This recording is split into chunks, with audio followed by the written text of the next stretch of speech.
Bismillahirrahmanirrahim. Assalamualaikum warahmatullahi wabarakatuh. Syukur alhamdulillah kita bisa berjumpa lagi di channel ATM Doa ini.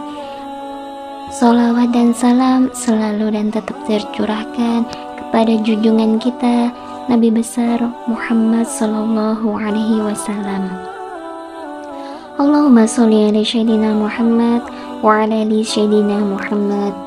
Besar dan harapan doa saya, semoga saudaraku semuanya selalu diberikan kesehatan, dilapangkan rezekinya, diampuni dosa-dosanya, dan dipanjangkan umurnya. Amin amin ya rabbal alamin. Sahabat ATM Doa yang beriman dan yang dirahmati oleh Allah Subhanahu wa Ta'ala, sebelum kita melanjutkan membahas amalan kali ini, mohon kerendahan hatinya untuk menekan tombol like, komen, dan subscribe. Tulis juga semua doa dan hajat-hajat sahabat semuanya di kolom komentar agar kita bisa aminkan bersama-sama. Dan jangan lupa tonton videonya sampai selesai agar tidak terjadi salah paham. Sahabat ATM Doa yang beriman dan yang dirahmati oleh Allah Subhanahu wa Ta'ala, dalam 5 rukun Islam, sholat adalah rukun pertama yang wajib dikerjakan. Ibadah sholat juga adalah tiang agama. Sholat adalah kewajiban bagi setiap umat Islam sebagai bukti kecintaan kita kepada Allah Subhanahu wa Ta'ala.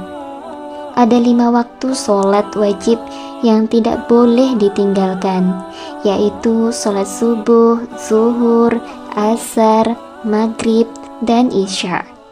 Jika ditinggalkan, maka akan mendapatkan dosa-dosa besar. Meskipun berada di kondisi yang tidak memungkinkan, sholat adalah hal yang wajib dikerjakan.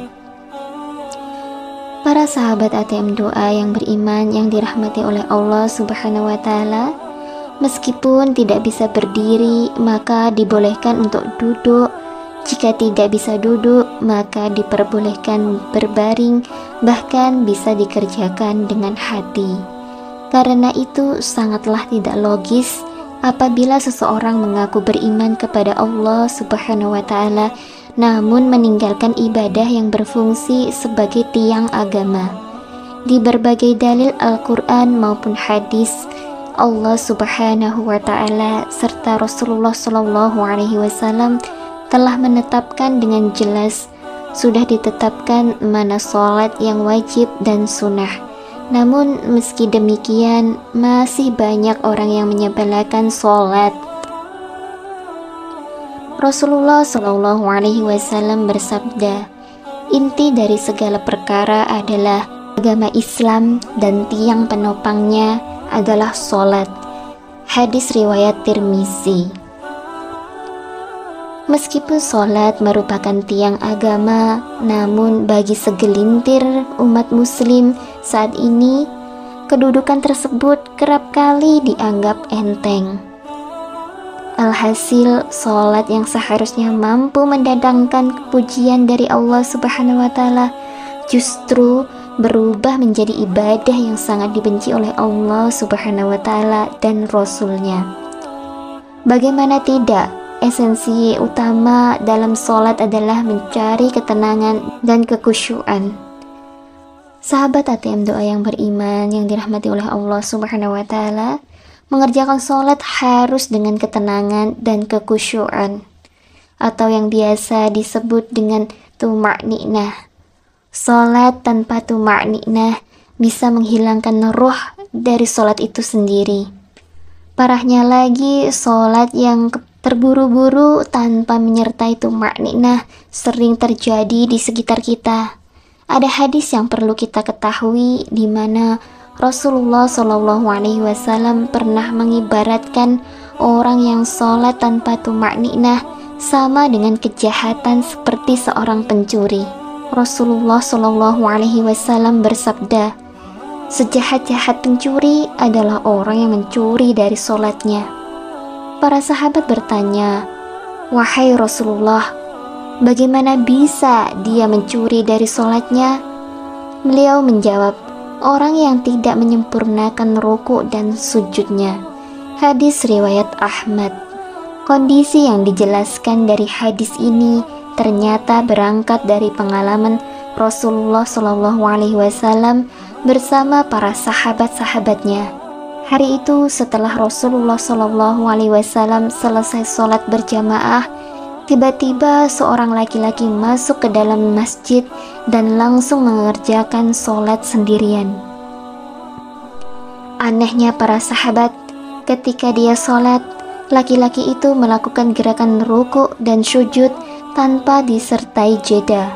Melihat hal itu, Rasulullah SAW kemudian berkata di hadapan para sahabat-sahabatnya, apakah kalian menyaksikan gerakan sholat laki-laki tersebut? Barang siapa yang semasa hidup melakukan sholat seperti itu, maka dia meninggal tidak dalam keadaan Islam. Tak terhenti sampai di situ. Di hadapan para sahabatnya, Rasulullah SAW juga mengatakan, model ibadah seperti itu ibarat seperti burung gagak yang sedang mematuk darah, atau seperti orang lapar yang hanya memakan sebutir atau 2 butir biji kurma tanpa pernah merasakan kekenyangan. Dalam buku Agar Sholatmu Makin Khusyuk, karya Syekh Muhammad Shaleh Al-Munajjid, dijelaskan, salah satu dosa orang yang mengerjakan sholat adalah tidak memperhatikan rukun sholat, yaitu tuma'ninah. Memang tidak ada yang bisa menyangkal tentang perkara diterima atau tidaknya. Suatu amalan hanyalah ketentuan Allah Subhanahu wa Ta'ala, tetapi sebagai umat Muslim, kita juga harus mengetahui bahwa ibadah-ibadah yang telah ditetapkan rukunnya tak bisa diubah atau dilanggar. Oleh sebab itu, di dalam sholat pun tidak boleh sembarangan menunaikannya. Ada cara dan tuntunan yang harus sesuai dengan ajaran Nabi Muhammad SAW. Dalam suatu hadis Rasulullah SAW bersabda, sesungguhnya pertama kali yang dihisab atau diminta pertanggungjawaban dari segenap amalan seorang hamba di hari kiamat kelak merupakan sholatnya. Bila sholatnya baik, maka beruntunglah dia, dan bila mana sholatnya rusak, sungguh kerugian menimpanya. Hadis riwayat Tirmidzi. Rajin menjalankan sholat tentu merupakan hal yang sangat baik dan mulia.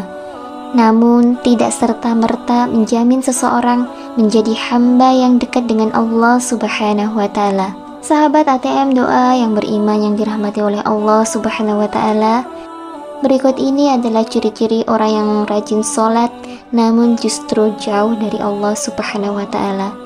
Yang pertama adalah orang yang lalai dalam sholat. Sekalipun sholat merupakan tiang agama, ternyata ada jenis sholat yang sangat dibenci oleh Allah Subhanahu wa Ta'ala, yaitu sholat yang dikerjakan dengan lalai. Pada hari kiamat nanti ada banyak orang yang membawa sholatnya kepada Allah Subhanahu wa Ta'ala. Kemudian mereka mempersembahkan sholatnya kepada Allah Subhanahu wa Ta'ala. Lalu sholatnya dilipat-lipat seperti dilipatnya pakaian yang kumal. Kemudian dibantingkan ke wajah mereka. Allah Subhanahu wa Ta'ala tidak menerima sholatnya, bahkan ada yang celaka dengan sholatnya, seperti yang terdapat dalam firman Allah Subhanahu wa Ta'ala dalam surah Al-Ma'un ayat 4-5. Maka celakalah bagi orang-orang yang sholat, yaitu orang-orang yang melalaikan sholatnya.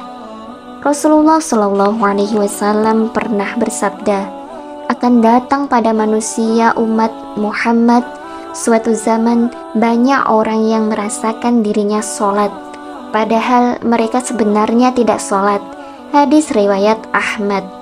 Perintah sholat adalah untuk mengingat Allah Subhanahu wa Ta'ala. Dikatakan dalam surah An-Nisa ayat 43, sehingga kamu mengetahui apa yang kamu ucapkan. Oleh karena itu, dalam mengerjakan sholat tidak boleh lalai. Yang dimaksud lalai adalah tidak mengetahui maksud apa yang dibaca dan apa yang dikerjakan. Apabila jika kurang memperhatikan syarat rukun dan ketentuan-ketentuan sholat lainnya, maka yang diperoleh hanyalah payah dan letih. Rasulullah Shallallahu Alaihi Wasallam bersabda, berapa banyak orang yang sholat, keuntungan yang diperoleh hanyalah payah dan letih. Hadis riwayat Ibnu Majah. Jadi meskipun merasakan dirinya sholat, tapi hakikatnya tidak sholat, dan ia tidak akan mendapatkan hikmah dari Allah Subhanahu wa Ta'ala. Sholatnya pun tidak menambah dekat kepada Allah Subhanahu wa Ta'ala, tapi justru malah sebaliknya.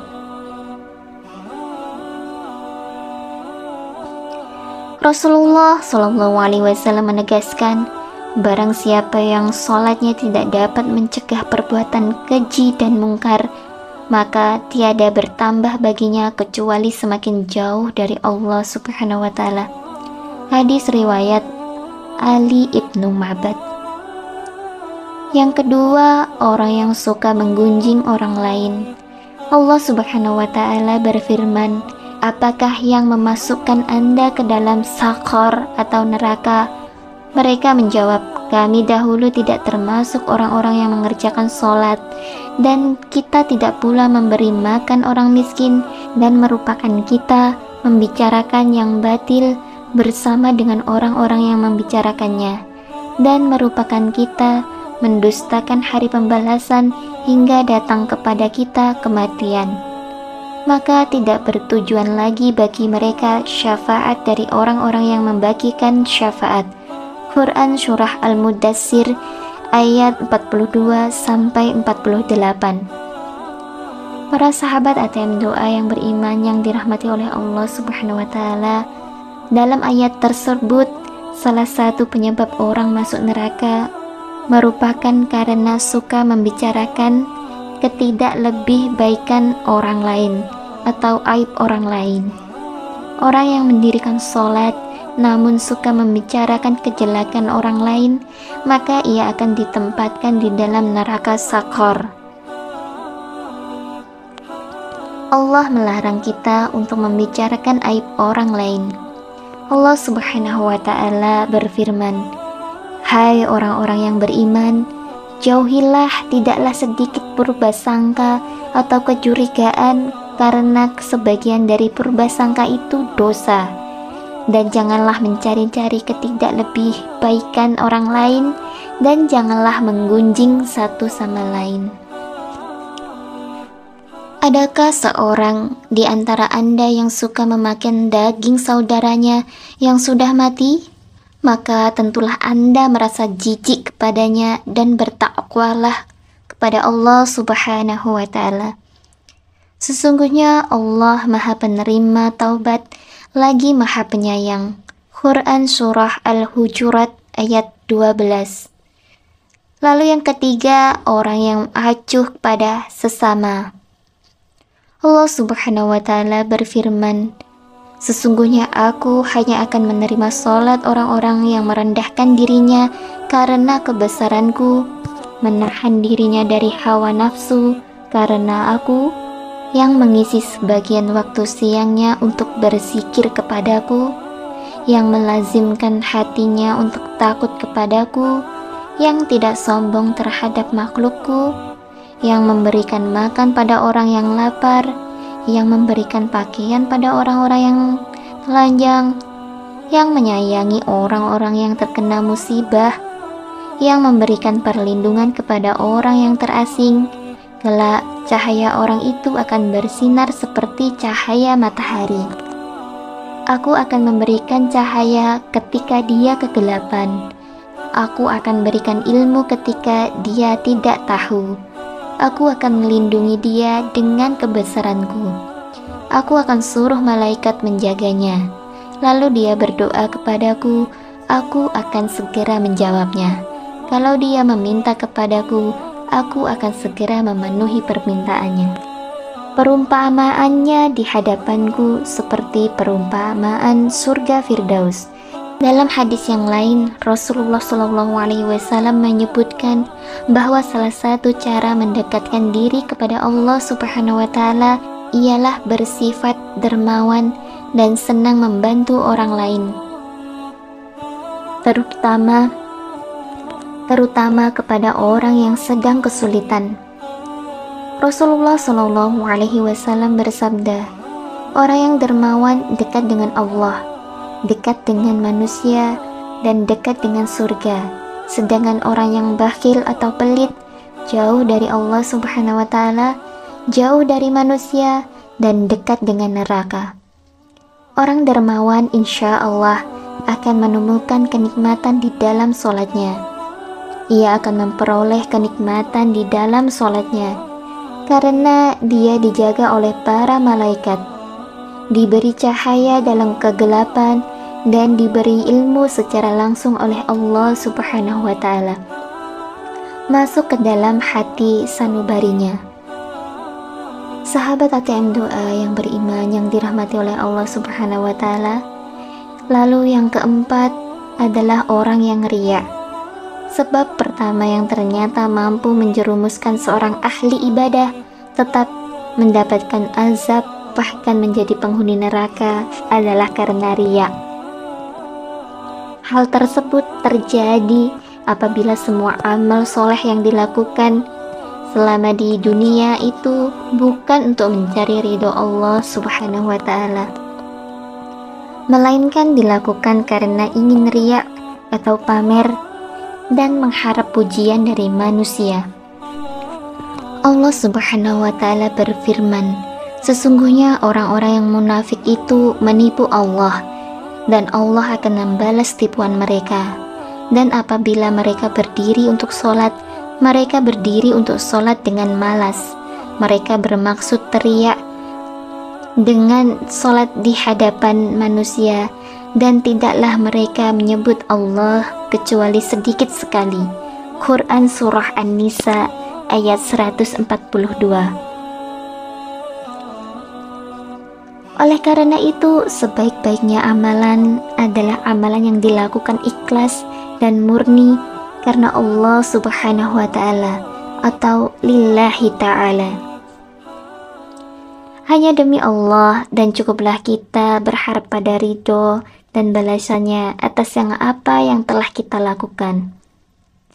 Karena Allah Subhanahu wa Ta'ala adalah seadil-adilnya pemberi balasan.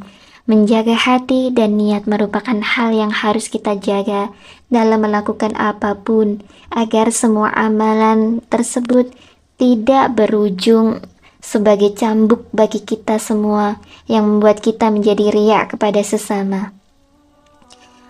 Sahabat ATM Doa yang beriman yang dirahmati oleh Allah ya Subhanahu wa Ta'ala, kemudian yang kelima adalah orang yang suka berdusta. Berdusta merupakan salah satu dosa besar dan diancam siksa pedih di akhirat kelak.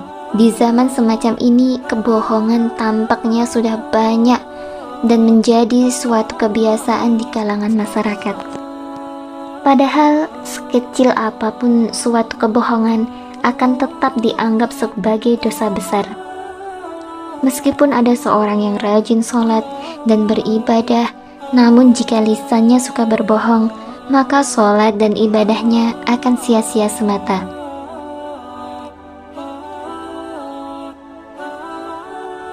Karena kebohongan itu akan menghapus amalan-amalannya. Jika ia mati dalam tidak bertaubat kepada Allah Subhanahu wa Ta'ala, maka dia akan dimasukkan ke dalam neraka. Allah Subhanahu wa Ta'ala berfirman, "Sesungguhnya yang mengada-ngadakan kebohongan hanyalah orang-orang yang tidak beriman kepada ayat-ayat Allah, dan mereka itulah orang-orang pendusta." Quran Surat An-Nahl ayat 105. Berbohong menunjukkan salah satu ciri dari golongan orang-orang yang munafik. Untuk itulah mengapa kita sebagai umat Islam wajib menjauhi yang namanya tindakan dusta, karena itu dapat menyengsarakan kita baik di dunia maupun di akhirat.